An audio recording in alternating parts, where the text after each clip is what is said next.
الحمد لله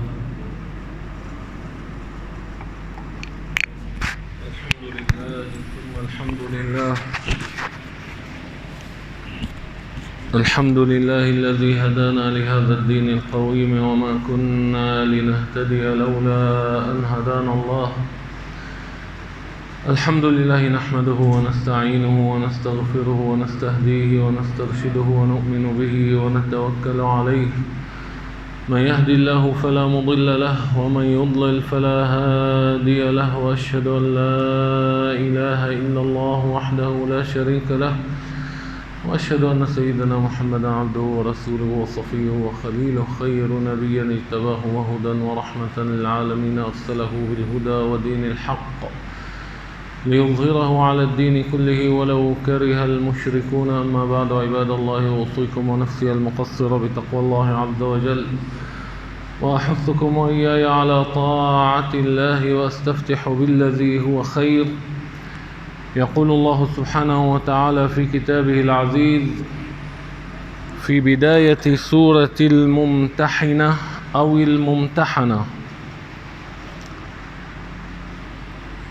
يا أيها الذين آمنوا لا تتخذوا عدوي وعدوكم أولياء تلقون إليهم بالمودة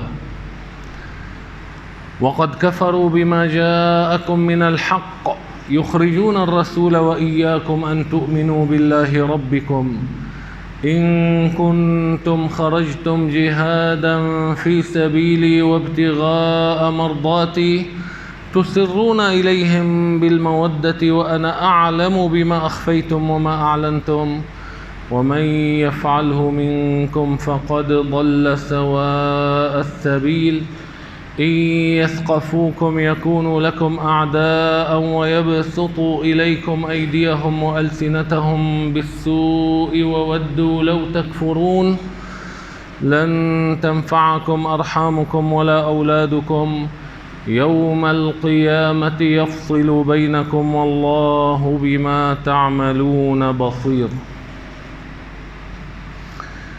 هذه الآيات والتي نزلت في مطلع هذه السورة والتي تدور كل معانيها على قضية الولاء والبراء وعلاقة المؤمن بغير المؤمن وما يتفرع عن ذلك من علاقات بينية. سبب نزولها هي قضية جرت مع صحابي جليل قبيل فتح مكة، وهذا الصحابي هو حاطب بن أبي بلتعة. حاطب بن أبي بلتعة رضي الله عنه وأرضاه من المهاجرين الأولين، من السابقين إلى الإسلام في مكة المكرمة، ومن الذين هاجروا مع رسول الله صلى الله عليه وسلم، ومن الذين شهدوا بدرا، بل وكان موضع سر رسول الله صلى الله عليه وسلم إذ أرسله أكثر من 3 مرات ليخطب له نساء أراد رسول الله أن يتزوج منهن. وكان هو رسوله إلى المقوقص حاكم مصر، هو الذي حمل رسالة رسول الله صلى الله عليه وسلم من المدينة المنورة إلى الإسكندرية التي كانت عاصمة ملكه للمقوقص في ذلك الوقت. وجرى بينهما حوار دل على رجاحة عقل هذا الرجل، واستطاع أن ينتزع شهادة من المقوقص قال فيها: حكيم جاء من عند حكيم. كل هذه الصفات وكل هذه الميزات التي امتلكها حاطب ابن أبي بلتعة رضي الله عنه وأرضاه،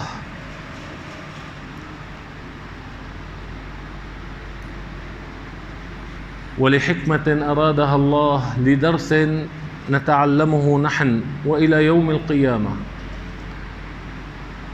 وقع في مطب وقع في حفرة من حفر الشيطان عندما قرر رسول الله أن يغزو مكة المكرمة بعد أن نقضت قريش العهد واشتركت مع حلفائها من بني بكر في الغدر ببني خزاعة موالي رسول الله صلى الله عليه وسلم وجيرانهم في مكة في ضواحي مكة المكرمة. وأعلن رسول الله النفير العام، لكنه لم يحدد جهة مقصده، بل رفع يديه وقال: اللهم خذ العيون على قريش حتى نفجأهم في ديارهم.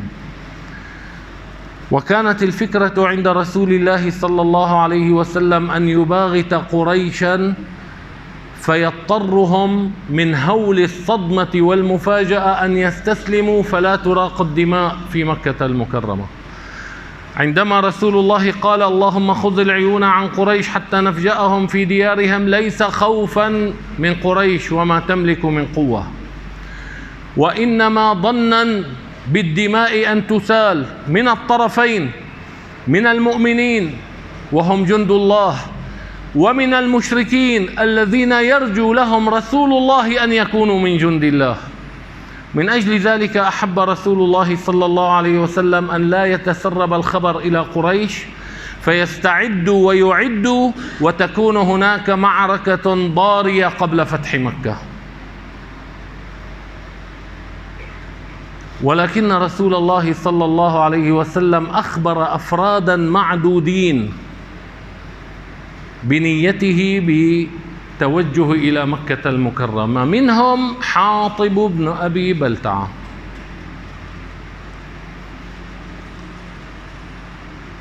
في هذه الأثناء كان هناك امرأة مشركة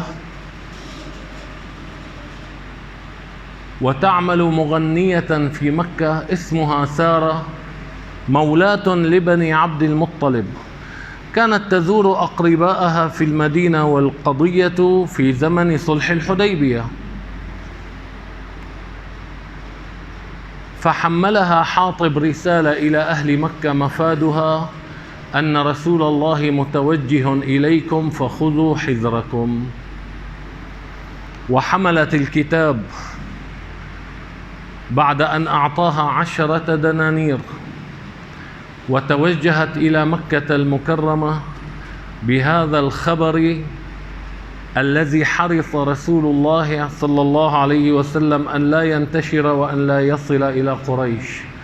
أفشاه حاطب، وجاء الوحي إلى رسول الله صلى الله عليه وسلم بأن الأمر كذا وكذا وكذا.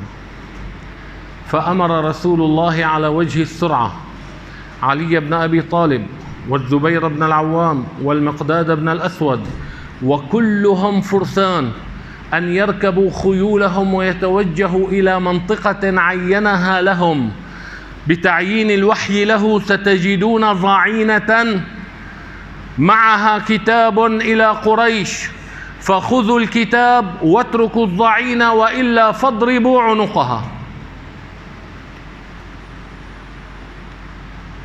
وتوجهوا إلى المكان الذي حدده رسول الله صلى الله عليه وسلم. تتعادى بهم خيولهم،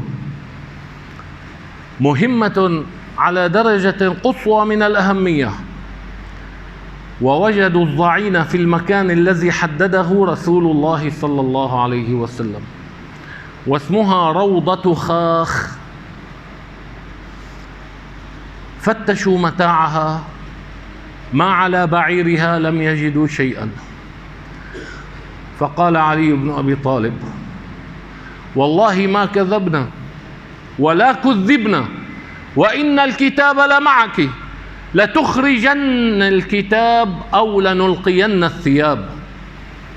لا مجال للشك والتردد. رسول الله قال أن الكتاب معك فهو معك، مهما أنكرت فهو معك، إما أن تخرجيه وإما أن نضطر أن نخرجه نحن ولو أدى الأمر إلى تجريدك من ثيابك. قال: فلما رأت الجد منهم أخرجت الكتاب من عقاص شعرها وضعته في ضفائر شعر رأسها ولفت عليه الشعر. تركوها وعادوا بالكتاب إلى رسول الله صلى الله عليه وسلم. قال عمر بن الخطاب عملاق الإسلام فاروق هذا الدين: يا رسول الله دعني أضرب عنق هذا المنافق. فقال: ما هي عمر؟ واستدعى رسول الله حاطبا وأراه الكتاب فقال: يا رسول الله لا تعجل علي، فإني والله ما كتبت هذا الكتاب كفرا مني بعد الإسلام، ولا محبة مني لأهل الشرك، ولكني كنت امرؤا ملصقا في قريش. كان هو من أهل اليمن، جاء إلى مكة المكرمة ولم يكن له قبيلة في مكة، فحالف بني أسد وهم قوم الزبير بن العوام رضي الله عنه، فأصبح حليفا لهم، هو ليس منهم. قال: فخشيت يا رسول الله إن ذهبنا إلى مكة أن يعدوا المشركون على أقارب المؤمنين في مكة فيقتلوهم، وليس عندي من أقاربي من يحمي قرابتي في مكة، فأحببت أن أتخذ عندهم يدا إذ فاتني منهم تلك الرحم، والله ما فعلت ذلك ردة عن الإسلام ولا كفرا بعد الإيمان. فأطرق رسول الله قليلا ثم رفع رأسه وقال: أما هذا فقد صدق. وأنزل الله هذه الآيات التي تلوناها في بداية الحديث. عاد عمر ليقول: يا رسول الله قد نافق، مرني أضرب عنقه. فقال: ما يا عمر؟ أما تعلم أنه شهد بدرا، ولعل الله اطلع على أهل بدر فقال: اعملوا ما شئتم فقد غفرت لكم. فبكى عمر وقال: الله ورسوله أعلم. عمر ذاته من أهل بدر، قال: الله ورسوله أعلم. بالأمس تحدثنا كما تذكرون عن أبي لبابة والخطأ الذي وقع فيه، وما أشبه ما وقع به حاطب بما وقع به أبو لبابة. بالأمس ربنا في القرآن عالج الموضوع من حيث علاقة الرجل بالله وعلاقة الرجل بإيمانه، وآخرون خلطوا عملا صالحا وآخر سيئا ثم تابوا. طبعا ليست من الآية، عسى الله أن يغفر لهم. في غلط حاطب هنا عالج ربنا في القرآن الموقف بعلاقة المؤمن مع غير المؤمن. يا أيها الذين آمنوا لا تتخذوا عدوي وعدوكم أولياء تلقون إليهم بالمودة وقد كفروا بما جاءكم من الحق يخرجون الرسول وإياكم أن تؤمنوا بالله ربكم. يعني ليس لأي سبب إلا لأنكم مؤمنون أخرجوكم. إن كنتم خرجتم جهادا في سبيلي وابتغاء مرضاتي تسرون إليهم بالمودة وأنا أعلم بما أخفيتم وما أعلنتم لا تستطيعون أن تكتموا عني شيئا ومن يفعله منكم فقد ضل سواء السبيل. عفى رسول الله صلى الله عليه وسلم بكل بساطة عن حاطب بن أبي بلتعة. لو أننا نظرنا إلى ما فعله حاطب بكل القوانين المعروفة في الدنيا وأردنا أن نحاكمه إلى أي محكمة مدنية أو عسكرية، الفعل الذي فعله يعتبر خيانة عظمى في وقت الحرب. أفشى سرا عسكريا خطيرا جدا يمكن أن يؤثر على مجرى الأحداث، والعقوبة في كل القوانين وعند كل المحاكم الإعدام كما طالب بذلك عمر بن الخطاب رضي الله عنه. ولكن الله له توجيه آخر في القرآن، ورسول الله صلى الله عليه وسلم علمنا أن ننظر إلى الموضوع بشكل أوسع من محدودية الحدث الذي حدث. ما هي عمر؟ لكن لابد هنا من توضيح قضايا، وهي أولا أن الفعل الذي فعله حاطب لم ينتج عنه أي أثر. تمت مصادرة الكتاب وتم إيقاف هذا الخبر أن يصل إلى قريش، أي أن الأثر قد تم وأده ولم ينتج عن هذه المخالفة أو الخيانة أي أثر يضر الإسلام أو المسلمين. الأمر الثاني أن حاطب عندما فعل ذلك لم يفعله لا بقصد الخيانة ولا بقصد محبة الكفر على الإيمان، فعله من أجل مصلحة دنيوية. فهو قدر أن رسول الله منصور، سواء وصل الخبر إلى قريش أو لم يصل، رسول الله منصور لا محالة، وقريش منتهية. فأراد أن يأتي بمصلحة له ولأهله وقرابته في مكة، وهو يعلم يقينا أن هذا لن يؤثر بتقديره باجتهاده على سير الأحداث. كما أن القرطبي جاء بنص كتاب حاطب نقلا عن بعض المفسرين القدامى، يقول حاطب في الكتاب إلى قريش: يا معشر قريش، إن رسول الله صلى الله عليه وسلم قصدكم في جيش كالليل يسير كالسيل، وأيم الله لو أنه سار إليكم وحده لنصره الله عليكم وحقق له وعده فيكم، فخذوا لأنفسكم ما شئتم. انظر، هذا الكتاب ينضح بالإيمان واليقين. إن رسول الله سار إليكم بجيش كالليل، يعني لا يستطيع أحد رده. يسير كالسيل، لا يستطيع أحد الوقوف في وجهه. وأيم الله لو سار وحده إليكم، انظر إلى هذا اليقين، لنصره الله عليكم وحقق له وعده فيكم، فخذوا لأنفسكم ما شئتم. تريدون الحرب، تريدون الاستسلام، تريدون الصلح، خذوا ما شئتم.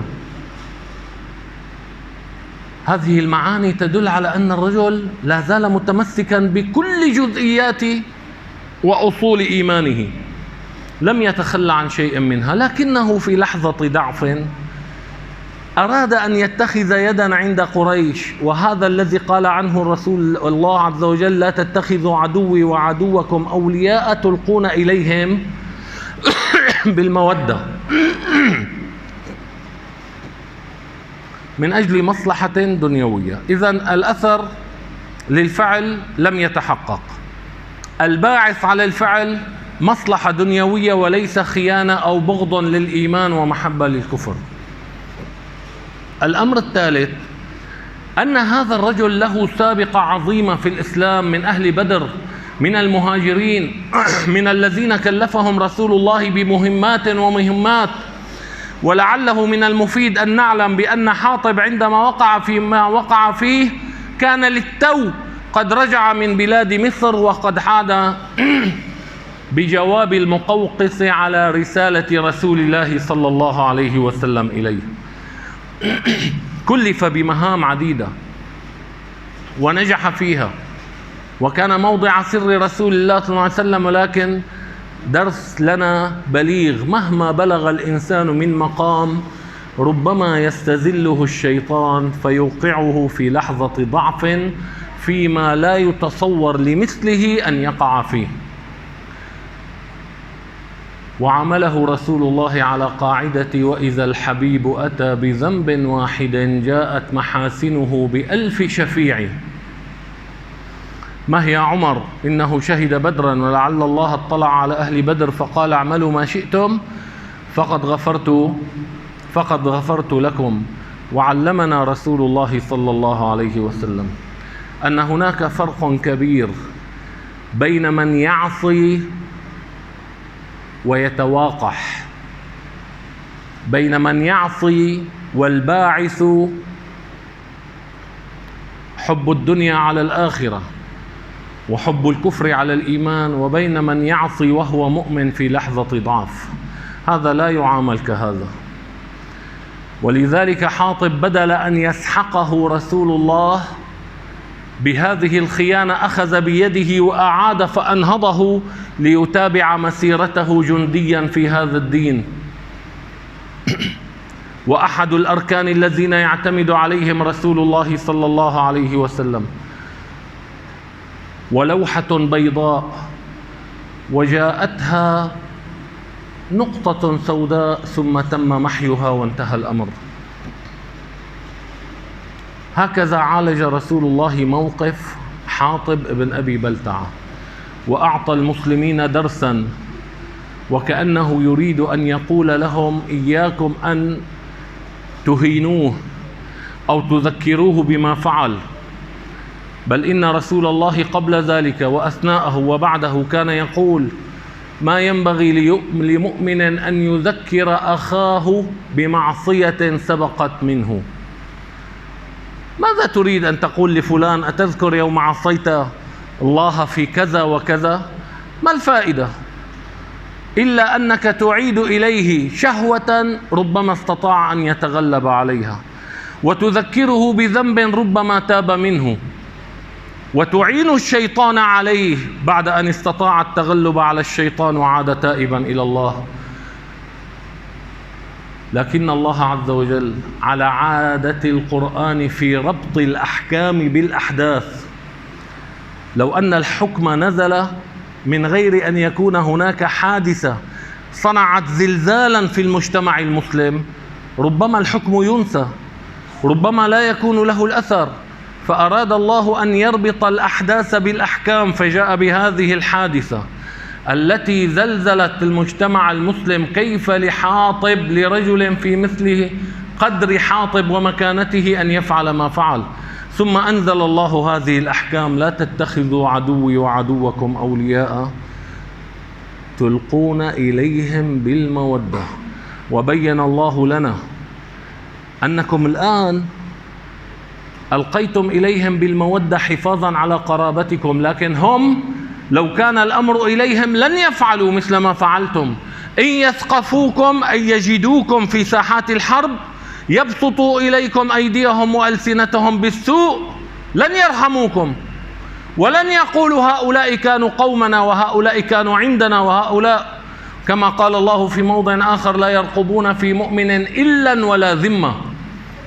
فكيف تعاملونهم بهذه الرحمة، بهذه المودة، ولو كانوا هم لن يعاملوكم بهذه المودة؟ فالأولى إيمان: لا تتخذوا عدوي وعدوكم أولياء، والثانية عقل. كيف لكم أن تعاملوهم وتروا لهم من الفضل ما لا يرون لكم من الفضل، وترجون فيهم من الخير ما لن تجدوا من الخير مثله عندهم لو أن الأمر كان معكوسا؟ إن يثقفوكم يكونوا لكم أعداء. جاء في تفسيرها: أي بعد هذه اليد أو قبلها، بها أو بدونها، يكون لكم أعداء، ويبسطوا إليكم أيديهم وألسنتهم بالسوء وودوا لو تكفرون. ولذلك قال الله عز وجل بعد ذلك: لا ينهاكم الله عن الذين لم يقاتلوكم في الدين ولم يخرجوكم من دياركم أن تبروهم وتقسطوا إليهم إن الله يحب المقسطين. نحن نعامل الناس كلهم بالبر والقسط وإن كانوا على غير ديننا. إن رأينا منهم جائعا أطعمناه، إن رأينا منهم عاريا كسوناه، ولا نقول هذا على غير ديننا. هذا معنى أن تبروهم، أي أن تفعلوا البر إليهم. إن وجدنا منهم جريحا أسعفناه، إن وجدنا منهم مريضا عدناه وعالجناه، هذا كله من البر. لا ينهاكم الله عن الذين لم يقاتلوكم في الدين ولم يخرجوكم من دياركم، هم فقط كفار ولكنهم ليسوا أعداء محاربين. لا ينهاكم عن برهم وأن تقسطوا إليهم إن الله يحب المقسطين. إنما ينهاكم الله عن الذين قاتلوكم في الدين، إن كان قتالا حسيا أو معنويا، يستهزئون بدينكم صباح مساء، يحاربون شعائر دينكم صباح مساء. إنما ينهاكم الله عن الذين قاتلوكم في الدين وأخرجوكم من دياركم وظاهروا على إخراجكم، إما هم المقاتلين أو المخرجين أو من أعانوا المخرجين أو المقاتلين، أن تولوهم، ومن يتولهم فأولئك هم الظالمون. فالمسلم قد يفعلها مرة ويتوب الله عليه كحاطب، لكن لا يفعلها دائما. إن فعلها دائما لم يعد مؤمنا، أصبح من الظالمين.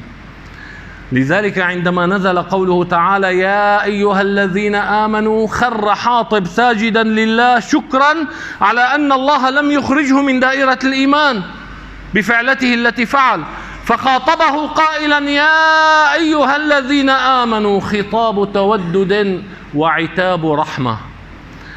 ويبقى الود ما بقي العتاب. أصلا لا يعاتب الإنسان إلا من يحب.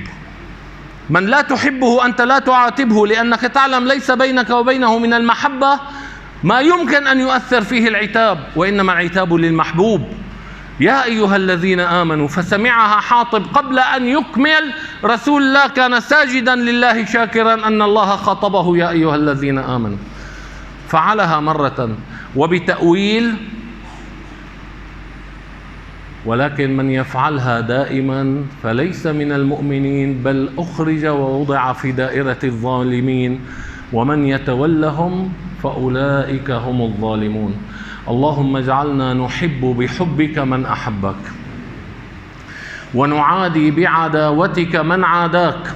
اللهم إنا نسألك حبك وحب من يحبك وحب عمل صالح يقربنا إلى حبك.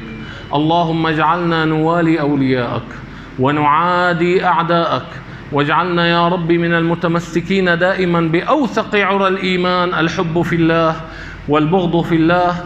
واجعلنا من الذين إذا أحسنوا شكروا واستبشروا، وإذا أساءوا ندموا واستغفروا. وأقول قولي هذا واستغفر الله.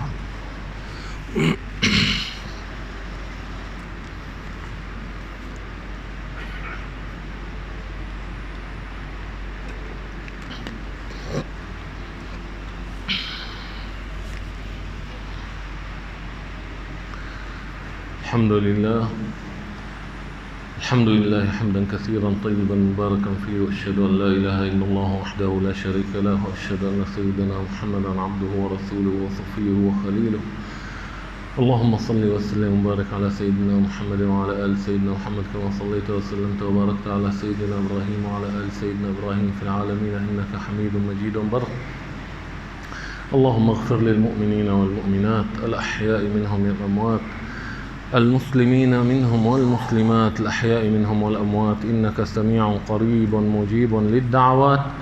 اللهم ردنا وجميع المسلمين إليك ردا جميلا. اللهم ردنا وجميع المسلمين إلى تطبيق دينك والاستقامة على أحكامك ردا جميلا، بلطائف الإحسان لا بسياط الامتحان. يا رحيم يا رحمن يا حنان يا منان، عاملنا بالفضل والإحسان إذ الفضل منك وإليك، لا تعاملنا بعدلك وأنت الذي قلت ورحمتي سبقت غضبي. اللهم لا تخرجنا من هذا المكان إلا بذنب مغفور وحاجة مقضية. اللهم انظر إلينا الساعة نظرة رحمة وحنان وإحسان، تغفر لنا بها جميع الذنوب والسيئات، وتحط بها عنا جميع الخطايا والآثام. اللهم لا تخرجنا من مجلسنا هذا إلا بذنب مغفور وحاجة مقضية. اللهم اجز عنا سيدنا محمدا صلى الله عليه وسلم خير الجزاء، اجزه عنا خير ما جزيت نبيا عن أمته. نشهد أنه بلغ الرسالة ونصح الأمة وجاهد فيك حق الجهاد. اللهم آته الوسيلة والفضيلة والدرجة العالية الرفيعة، وابعثه اللهم مقاما محمودا الذي وعدته إنك لا تخلف الميعاد. اللهم اجز عنا أصحاب نبيك جميعا وزوجاته الطاهرات وآل بيته المطهرين، اجزهم عنا جميعا خير الجزاء. اللهم اجزهم عنا ما أنت له أهل. نشهد أنهم صحبوا نبيك فأحسنوا صحبته ونصروا دينك فأحسنوا نصرته. اللهم اجزهم عنا خير الجزاء واجمع بيننا وبينهم على خير في مقعد صدق عندك يا مليك يا مقتدر. وفرج يا رب عن كل مؤمن مستضعف مقهور في مشارق الأرض ومغاربها فرجا قريبا جميلا أنت عليه قادر. وحول حالنا وحال جميع المسلمين إلى خير حال ترضيك عنا. واجعل هذا البلد آمنا مطمئنا سخاء رخاء بحفظك ورعايتك وعنايتك وفضلك وإحسانك وسائر بلاد المسلمين. سبحان ربك رب العزة عما يصفون وسلام على المرسلين والحمد لله رب العالمين.